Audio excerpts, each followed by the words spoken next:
মাননীয় প্রধানমন্ত্রী গত নির্বাচনে আপনি যে পরিমাণ নমিনেশন পেপার বিক্রি করেছেন, আপনি ভালো করে জানতেন আপনি কাদেরকে নমিনেশন দিবেন। শুধুমাত্র যদি আপনি তাদের কাছে নমিনেশন পেপার বিক্রি করতেন, সেটা আপনার পারফেক্ট ছিল, কারণ আপনি জানতেন আপনি কাদেরকে নমিনেশন দিবেন। ওয়ারাজ একাধিক লোকের কাছে নমিনেশন পেপার বিক্রি করে আপনি টাকা আপনার দলীয় ফান্ডে জমা করেছেন।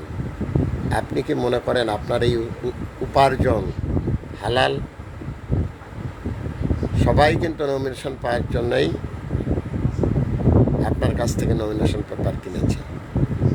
এই যে একটা সিস্টেম, ব্যাড সিস্টেম, মিথ্যের উপরে প্রতিষ্ঠিত একটা সিস্টেম, যে আপনি তাকে নমিনেশন দিবেন না, অথচ আপনি নমিনেশন পেপার তার কাছে বিক্রি করছেন। আপনার এই অপরাধের বিচার কে করবে? আপনাকে এইভাবে পার্টির জন্য অর্থ উপার্জন করার কোনো সিস্টেম নেই। Thanks a lot viral sir. Mohammad Fakhrul Alam master, বিনা বেতনের পারিবারিক পাঠশালার শিক্ষক। মোবাইল কন্ট্যাক্ট নং 01935204804। এটা আমার বিকাশের নাম্বার। নমিনেশন পেপার বিক্রি, একাধিক নমিনেশন পেপার বিক্রি, এটা আপনার অন্যায়, আপনার অপরাধ।